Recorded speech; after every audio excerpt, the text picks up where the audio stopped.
How is my handwriting? If you're listening, not watching, what the note says is hacks for hitting more greens in regulation. I kind of brainstorm these ideas every week when I'm teaching. That's how they come to me. I get to talk about the things I get to learn on the lesson tee and share them with you. My name is Tim Connor. I am your host. I teach golf all day long. That's what I do all day, every day since a long time ago. 10 years I've been doing it. So this podcast is really my platform to pass along the things I get to learn, be a part of, and help you all out with the golf learning curve. Golf is fun, but it's complicated.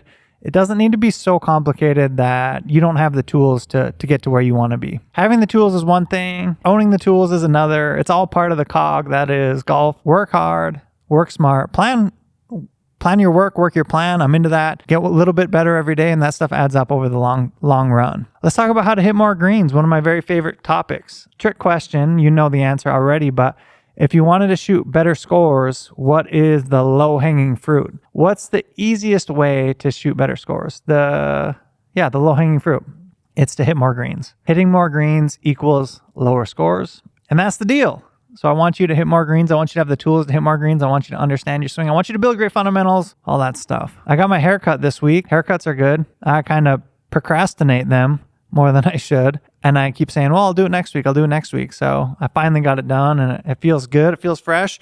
And if you're not watching, the podcast is available on YouTube now. It's here. So, and for stuff like today, where we're going to give specific examples about how to hit more greens, it's nice because you'll get some extra visual references. So if you're listening audio only, hop over to YouTube. Anyway, let's dig in. Enough of the BS. Let's dig in. Let's talk about how to hit more greens and play better golf. That's what this is all about. Shooting better scores equals hitting more greens. The best players in the world hit the most greens and have the most control of their ball flight. They're also the best putters. They have the best short game. But if I'm looking at what is the main difference between an amateur and a professional, it is the control of their ball flight. It is driving the ball well enough to have looks at the greens and then hitting more greens. I always have said in the past, if there's two statistics you want to keep track of, number one is greens in regulation. Number two is total putts. With those combination of things, if you were to come in and see me for a lesson and you had those averages for me, I could totally develop a game plan based on how we could help you play better golf, because those things tell a story. Basically, are you driving it well enough to hit the green, or are you hitting your irons good enough to hit the greens? Are you making good decisions? Are you missing short, missing long, missing right, missing left? All that stuff adds up. But if we're just talking about building a predictable ball flight, which I find to be ultra important for most everybody, having a predictable ball flight is what makes the game fun and also has that reward of hitting more greens. So predictable ball flight means three things to me. One, it's centeredness of contact. So hitting the ball near the middle of the club face, which is right in the middle horizontally, but vertically it's about 2 or 3 grooves up. A lot of people think it's higher than it really is, but when we're hitting the ball off the ground, the club is coming from a descending blow. And if your club is descending on the golf ball, you're likely to hit lower on the face than higher on the face. So the sweet spot is about 3 or 4 grooves up from the bottom. And so we want to hit it near the middle of the club face. We also want to hit the ground in front of the ball. Club comes down on a descending strike, hits the ball, and then it hits the grass just in front of the ball. So the bottom of your swing arc, or the low point, you'll hear me say this often on this podcast, the low point is a very important concept when it comes to ball flight predictability.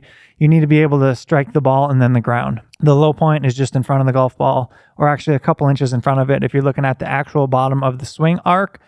And that is ball first contact. So we want ball first contact, and then we want control of our club face. Now, our club face could point right, it could point left, but what the long game we want to play or strive for is we want our club face to be very square to the arc through the hitting area. We want the club to be very square. And the more square it is, the more often our ball is going to fly relatively straight. What we don't want is that opening and closing of the door through the hitting area. We don't want that. We want that club very much perpendicular to your swing arc. And your swing path also plays into all the stuff I'm talking about. But for today, I really want to focus on centeredness of hit as well as predictability of club face control. I actually find that swing paths tend to be a reaction to what the club face does. So if your club face is very open, most players will swing the club across the golf ball or to the left for a right-handed player, and that'll tend to spin the ball to the right. Or if they do hit it well, it's a pull hook, it's a pull slice. It doesn't have a lot of loft. And then a player with a more closed club face will generally swing more from the inside because that is the swing path that's going to help them hit the ball relatively straight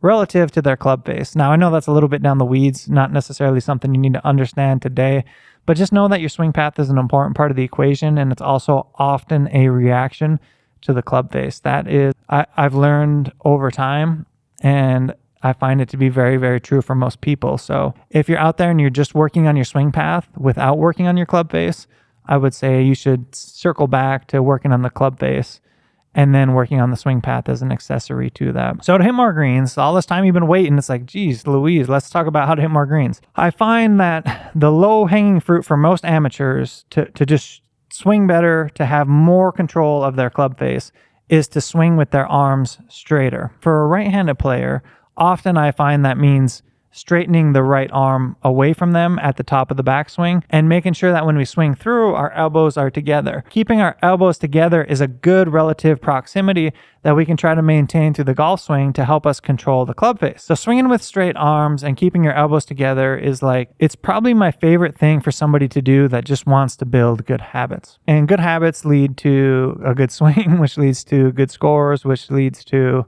ultimately having some predictability to your ball flight. The reason it's so important is that we keep our arms straight is that when our arms are straight, we're going to maintain control of the club versus arms bending, wrist bending, all of that stuff, dynamics changing through the hit. That is likely to not only change your club face angle, but also your dynamic loft.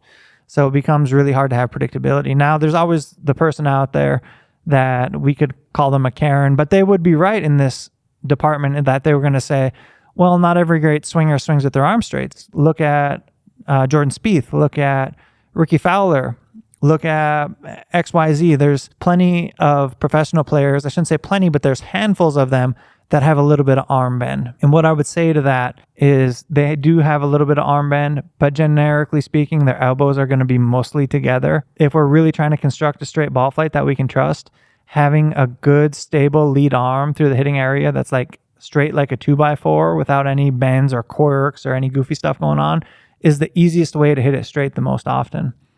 Now, that's not necessarily something that you might even be able to accomplish. It may be something that you would chase forever and never accomplish that, and that's okay.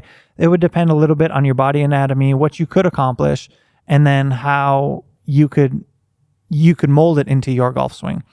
But generic swing advice that's amazing for most of you to hit more greens, to play better golf, is just to keep your elbows together through the golf swing. Keep your arms nice and long and practice that way. One of my favorite practice drills all time is just hitting balls with straight arms, both arms straight, right arm and left arm. And just, it's not going to be a full swing because your capacity for swing length is going to be less, but it's going to build the understanding of how you would like to use your club through the hitting area. On top of that, I would say that when you do straighten your arms, it's going to change some things. It's going to change some dynamics. And I'm so glad we're talking about this today because I feel often that advice is given without knowing the pros and the cons and the changes that might come with it. So when you do swing with your arms straight, it's going to tend to lengthen the radius from the distance from your shoulder to the end of the club. So for some of you that may already be prone to hitting it on the heel, if you straighten your arms, you would be more likely to hit it on the heel. What I want you to know about this is that straightening your arms is the right thing to do, and then you need to make your adjustments to that as you're dialing it in. So everything kind of requires calibration, meaning that if you've learned something new, you then need to put it into your mind's memory, your muscle memory, and your body needs to learn to calibrate what it feels like to swing like that in time and space. Time and space. That's a funny way to say it, but it's true. So your arm should be straight. You should be learning that and then calibrating on top of that. The other thing I love about keeping your arms straight is that when the arms are straight, let me see if I can visualize this for you here. When your arms are straight, we're really controlling the club face in its truest fashion. Where I talked about earlier, if you bend your elbows or something, the club face changes. But if your arms are straight, we're in the most control of the club. And then we're learning what it really feels like to control the club face angle by the twisting or not twisting of the club shaft. which is the main thing that controls your club face angle. That's for another day though. I would say also on top of this that if you swing with your arm straight, you're likely to have your club face a little more open when you come through, just because often when a player flips the club or their elbow bends, it will actually close the face a little bit versus swinging with your arm straight. So just know that the way to undo that is to twist the grip or twist the shaft for a right-handed player counterclockwise to make it more straight. I loved this podcast today. I felt very important for me to record because this is low-hanging fruit for a lot of you, and it will be very impactful as you get better at it. Also, chipping, pitching, stuff like that. This is your basic fundamentals 101. This is how you chip. This is how you pitch. This is how you hit the golf ball. So if you haven't done it, start doing it. It's very important. And we'll just keep building on top of this, you all. I love hearing from you guys. Leave me your comments, questions, send me an email. I like knowing what you know because I don't know what you don't know. So sometimes I'll turn that into a podcast. Subscribe to the YouTube channel. If you're listening on audio, head over to the YouTube channel, check it out, subscribe. Leave this thing a review wherever you're listening to it or a thumbs up. That stuff helps more than you know. Share it with a slicer in your group. Everyone's got a slicer in their group. They need help. We all need help. You can just get by with a little help from your friends. Appreciate you for hanging out. This podcast is fun for me. I hope you found some value in it, and we'll catch you back here same time, same place next week. He's crazy.